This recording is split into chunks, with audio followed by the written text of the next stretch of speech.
Azərbaycan lider qadınlar kökdülər, baxımsızdılar, çoxlu kosmetiklərdən istifadə etmir, amma kobuddular, çoxlu kişi enerjisindədir, söyüş söyürlər.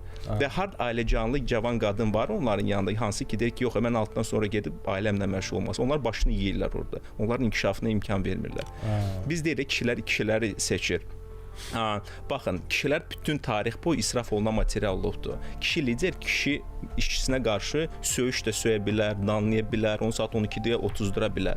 Amma o qadına bunu edə bilmir. Qadına çünki hörməti var, emosiyası. O qadına söyüş söyə bilməz, üzünə pis söz deyə bilməz. Deyə bilməz ki, götür maşını, get davay sədərəgə. Bəzən qadın namizədləri seçməməsinin səbəbi də odur. Çünki o işi bilir ki, orada işte gec saatlarda bu gənc anadır və yaxud da ki, evdə ailədən narahat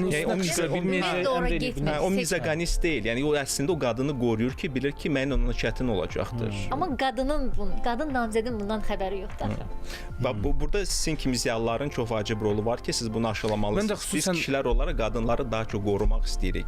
Bilirik əslində ki, bu iş onlara yararlı deyil. Bu seksual diskriminasiya deyil. Bu sadəcə olaraq onları qoruma mexanizmidir. Amma istisnalar var. Əlbəttə ki,